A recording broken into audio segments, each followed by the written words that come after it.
Mesdames, Messieurs, bonsoir. Pour la première fois, nous allons lancer des interviews pour l'association La Voix des Migraineux.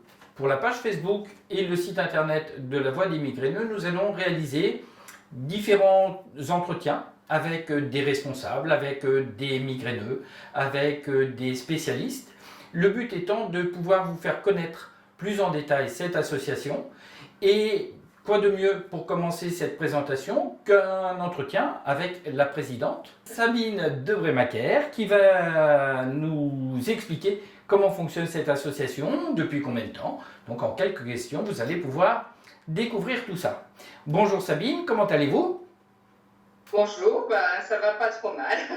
Donc en cette période de confinement, bien évidemment, on fait les entretiens à distance, mais en fait la technologie est là, autant l'utiliser. Donc Sabine, pouvez-vous nous expliquer quel est le but premier de l'association La Voix des Migraineux ? Alors le but premier, c'est nous sommes des patients à la base et nous voulons venir en aide aux patients qui souffrent de la même pathologie que nous. Après, tout ce qu'on fait après, c'est pour venir en aide aux patients. C'est-à-dire leur fournir, déjà rompre l'isolement, les rassembler, leur fournir des informations qui leur permettent de comprendre leur pathologie, de la gérer, de se traiter.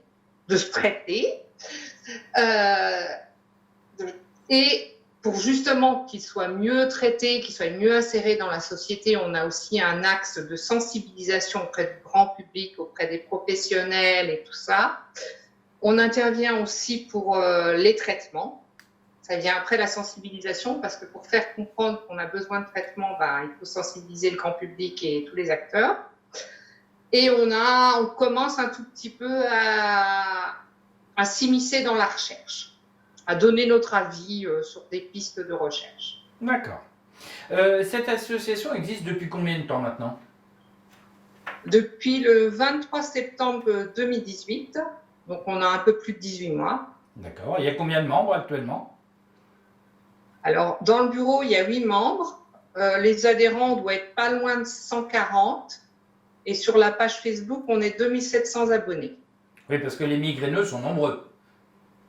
Ils sont plusieurs millions. Il paraît qu'il y a une personne sur 5 est migraineuse. La plupart n'ont qu'une ou deux crises par an. Et je dirais qu'il doit bien y en avoir 2 ou 3 millions qui ont plusieurs crises par mois, jusqu'à 15-20 jours de crise par mois. Oui, parce que la migraine, alors tout le monde ne le sait pas, donc bien évidemment sur la page La Voix des Migraineux, les gens qui regardent sont essentiellement des malades de cette maladie terrible qu'est la migraine.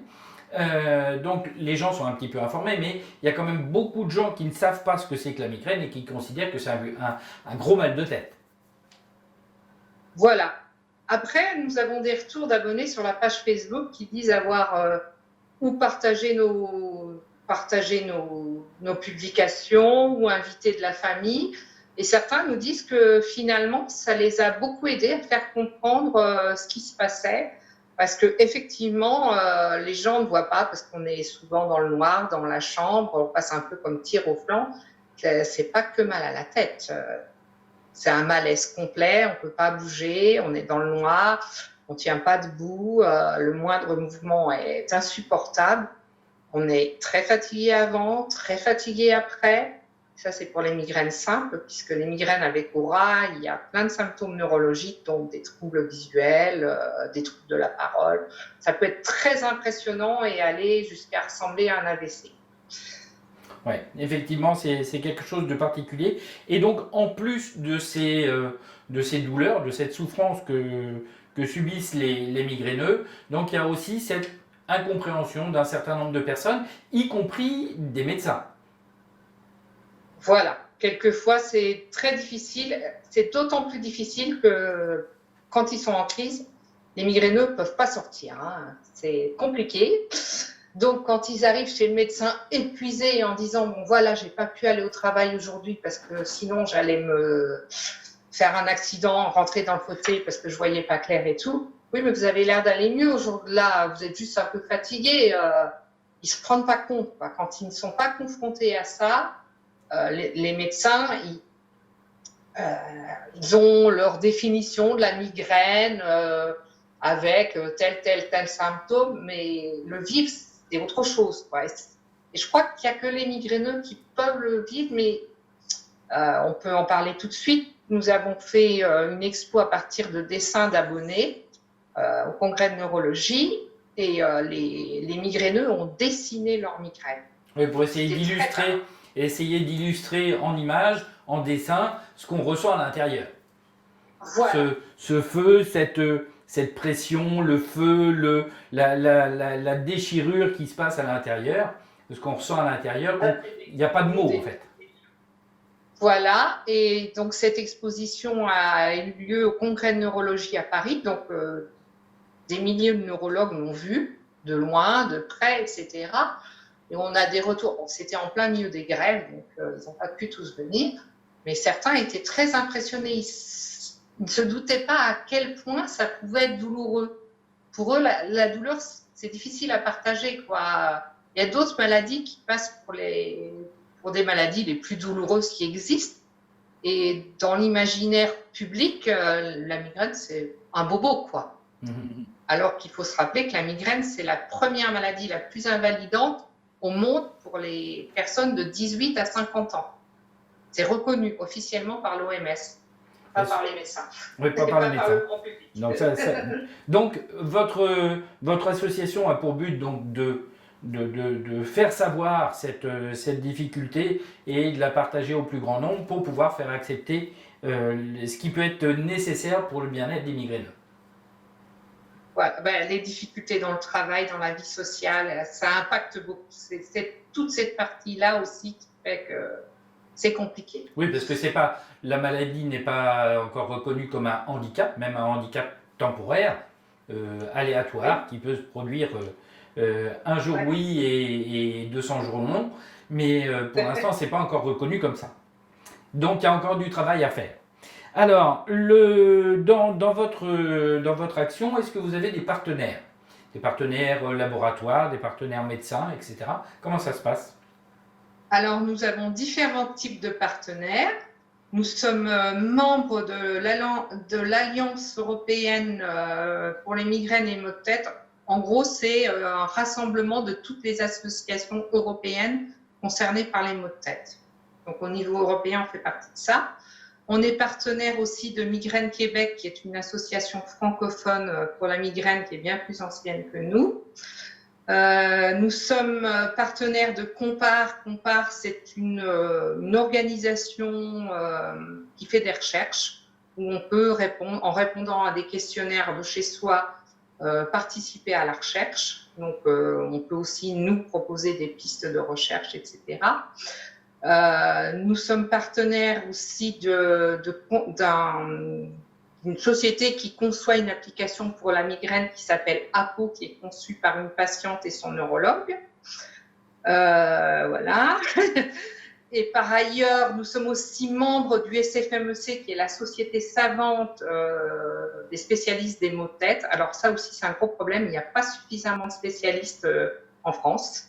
Il y a 12 grands spécialistes et c'est difficile à déterminer, mais de gens vraiment formés aux maux de tête, il n'y en a pas suffisamment, c'est sûr et certain. Et on est en contact avec des laboratoires de deux façons. Les laboratoires, c'est quand même une des premières sources de revenus des associations parce qu'ils nous soutiennent dans les projets, mais sous forme de dons. Ils n'ont pas de droit de regard sur ce qu'on fait. On présente un projet et ou alors on fait en partenariat comme l'expo au congrès de neurologie. On a mis du nôtre, on a apporté les dessins, ils nous ont aidés à financer, on a fait tout ça ensemble. Mais il y a un autre aspect, c'est pas vraiment un lien direct, mais quand ils sortent un médicament, ils nous poussent pas à le faire. Mais nous, on intervient auprès des autorités de santé pour que ce médicament soit accepté en présentant le bénéfice que ça peut apporter aux patients. Oui, parce que évidemment, les médicaments sont... Ce qui fait bien pour l'un ne fait pas forcément bien pour l'autre. Donc on a tous des traitements différents. Dans ce cas-là, quelquefois, on renvoie au laboratoire, ben voilà, on a eu telle question, il y a tel besoin pour les patients, il y a eu une rupture de stock pour un médicament, je préfère pas donner de nom, On était très inquiets, on a alerté les pouvoirs publics et tout. On a appelé directement le laboratoire. Voilà, ça, ce sont des actions qu'on peut faire aussi. D'accord. Sabine, s'il vous plaît, pour ce premier entretien, un petit mot de conclusion pour ce qui va se passer dans les semaines à venir au niveau de votre association. Ce qui va se passer dans les semaines à venir, c'est nous avons sur le feu une campagne en direction des neurologues, une campagne en direction des pharmaciens qui comportera des affiches et des flyers pour faire connaître la pathologie et donner sa juste place de maladies neurologiques. D'accord. Bon, ben c'est très bien. Merci beaucoup. Alors, ce premier entretien, comme vous l'avez remarqué, donc c'était une présentation de l'association. Maintenant, vous avez possibilité, si vous avez une anecdote de migraineux, parce qu'on en a tous. L'association s'appelle La Voix des migraineux, donc on va vous donner la parole. Donc vous avez possibilité, par le biais de la messagerie de la page Facebook, d'envoyer un message à la coordinatrice, à Sabine, la présidente de l'association, et comme ça, on prendra rendez-vous de façon à pouvoir faire avec vous des interviews en visio, de façon à ce que vous puissiez nous raconter soit une anecdote d'une crise particulière, d'un événement heureux aussi, parce qu'il peut y en avoir, d'une solution qui vous a apporté quelque chose, et aussi de la perception que les autres ont de votre migraine, que ce soit dans le travail, que ce soit dans la famille, que ce soit avec les enfants.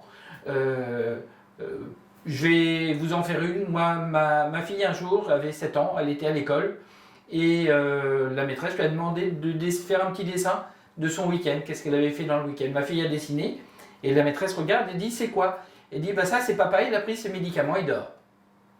Donc voilà, on attend ça de vous, et puis ça permettra à tout le monde de voir qu'on est dans le même bateau. Sabine, ça vous convient?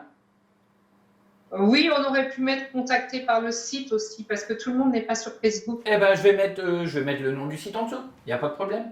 Ok. Bon, bah donc, Sabine, à très bientôt, merci de cet entretien, et puis à très bientôt sur la chaîne La Voix des migraineux. Merci beaucoup Dominique, et puis à très bientôt. Bonne soirée. À très bientôt, merci.